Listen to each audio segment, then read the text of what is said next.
Yep. Depending on your machine, some machines you can see that's pretty dry and it's not going to take. No, so what you do is pull it up a bit. Yep. Get it back to the normal process, and then put it there. And hopefully, no, you missed. Now you run it for a little bit. Now this is extruding, okay, right. Not the other way. Show me. It's extruding. Right. Okay, that's not engaged. To engage it, you push, you can feel it, it'll kick in, and then you go like that. Now the rollers are turning, don't put your fingers in there. Sometimes it'll take straight away, sometimes it won't. Depends on how dry it is. And of course, when you're videoing and somebody's over your shoulder, literally. Yep. Literally, it's not going to take. So do you want to... Yeah, hang on. 2 seconds, have another go.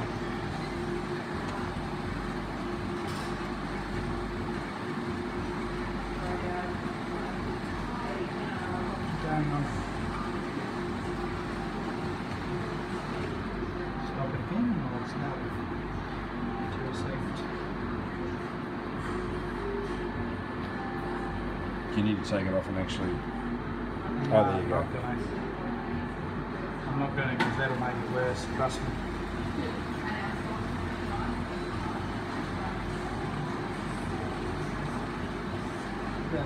Just like that. So that one's taken? No, it's not taken. You'll see it when it does.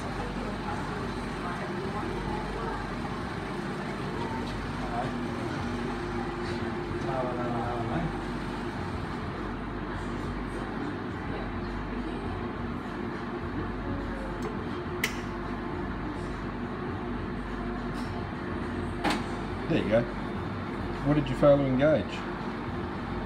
I'll show you. That's it.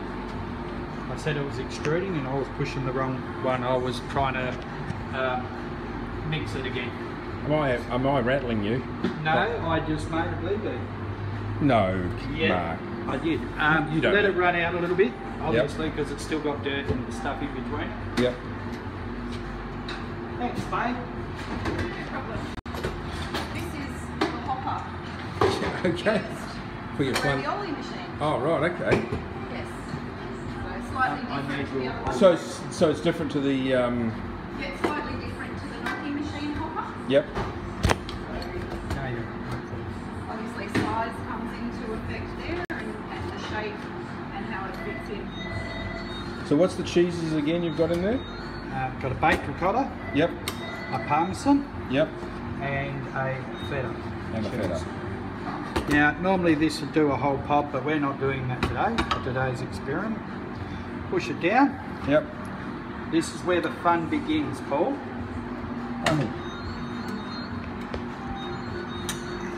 Goes in, under, yep, and in.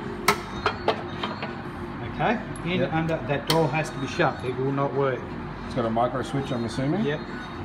This is the tricky bit. If you lose the proper connection, go to Bunnings and pick up a bolt like I have with a nylock nut, and you put a washer there, and that's it. Don't think you can stand there and hold it, because you cannot. Trust me, I have tried. Then you push the go button again. And off you go. And off you go. Now you lay your ravioli out, because if you don't, it's going to stick up in there. It will take a little bit, and then you can see. And then you see it start coming through. Yep. While you're doing this, you're looking at both sides, making sure it doesn't rip.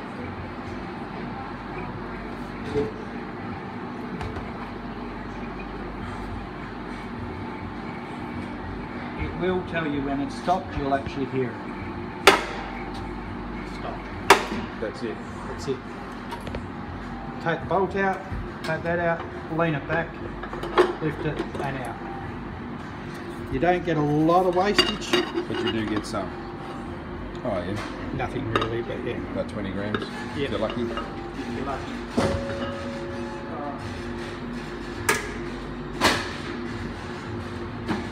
On that for a little bit longer, so there's nothing in there. Yep. I've just broken. Run the last bit through. Run the last bit through. Don't throw these away thinking you're wasting it. You're not. Cut them up, perfect size for lasagna sheets. So you can make lasagna sheets for that? Yep. And you can't beat a fresh lasagna. No. No, you can't. Perfect size. For our episode, we're throwing it away. Now we'll move this up here, that up there. Yeah, the whole lot can go big now. We're done. Ah, we have our ravioli. So now it's okay if it starts to dry out? Not really. You want to get in and get this bit done fairly quickly. Yeah, okay. Just follow this exercise, we'll stick that up there. Yep. Because it starts to dry out, and if it starts to dry out, it starts to break up. Starts to break up, it's going to be a pain.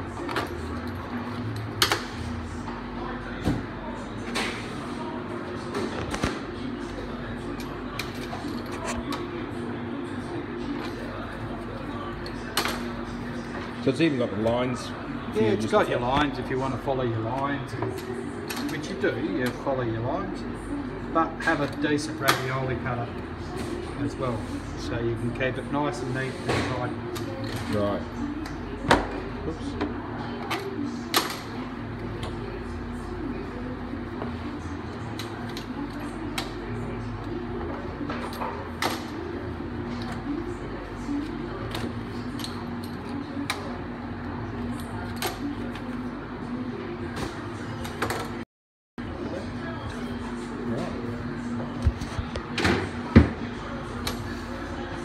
I know we made the ravioli look easy, Paul, but trust me, when you've got an air conditioner going, it's not that easy. I'll just get 1 or 2 of these cut because the clips get to almost 20 minutes. Peel the edges if you can, that's why I pre-cut them. It is sort of semi-cut, but I pre-cut everything so that I know that it's going to look nice and neat and tidy. Yep. And it is drying out very fast, as you can tell by looking at the pasta. Yep.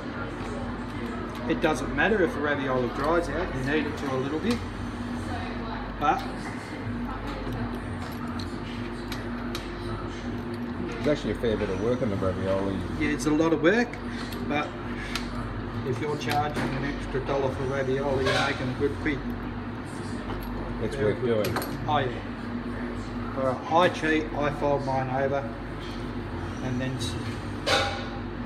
pull it apart Yep. and straight into the tray. 9 times out of 10 when you fold it,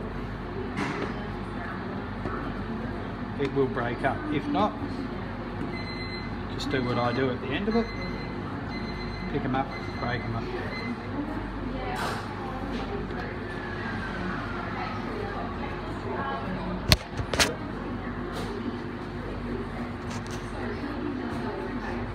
Should give you a slight peppery flavour. Very good. How about we chuck that in some water? Yeah. That would be ideal with a Neapolitana sauce or something.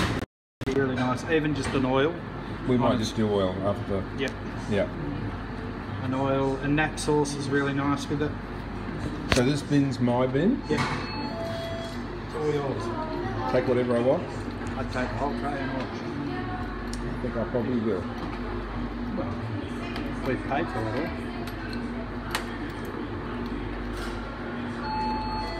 Again, a decent ravioli cutter would be advisable. Yep. There's not much wrong with this one except for it's not sharp, so it's been used well. Yes.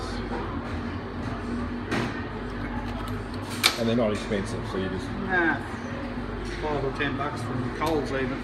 Yeah. Coles, Woolworths, wherever. Kitchen warehouse, wherever. Yeah. So you can do it separately. It Yep. does break apart pretty easy, but I like to double mine because we do it on ours. We'll do 3 kilos. So if you've got the aircon going and whatever, you want to do it as quick as possible. Don't muck around, basically. Yeah. If it's a cold day, don't stress. Don't put a heater on because you'll have a broiler going, so you'll be fine. Yeah.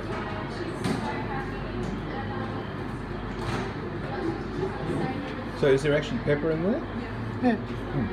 Because that's the pepperiness. but when you cook it, you won't taste the peppers. Oh, okay. It's actually nice raw, to be honest. I like it raw. But that's how I know if the mixture's right. Yeah. That's the biggest thing is our mixture is I'll taste it when it's raw. And Yep. if I don't like the taste, Yep.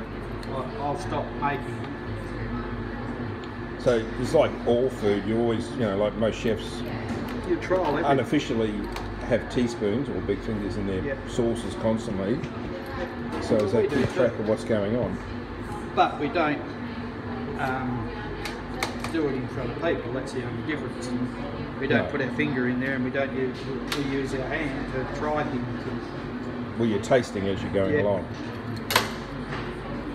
So, I can see it drying out big time. yeah, I say really quickly. Hence the reason why I said it's a quick process.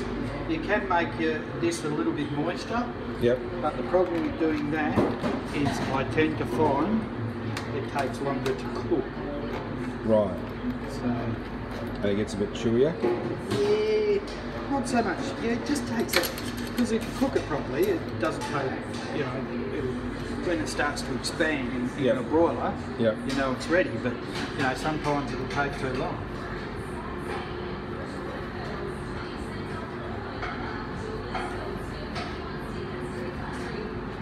You can't cook that and that together. That'll take longer than that. Oh, absolutely. That'll take shorter than anything. That'll take a lot less. Right. So you gotta know what pastas you're putting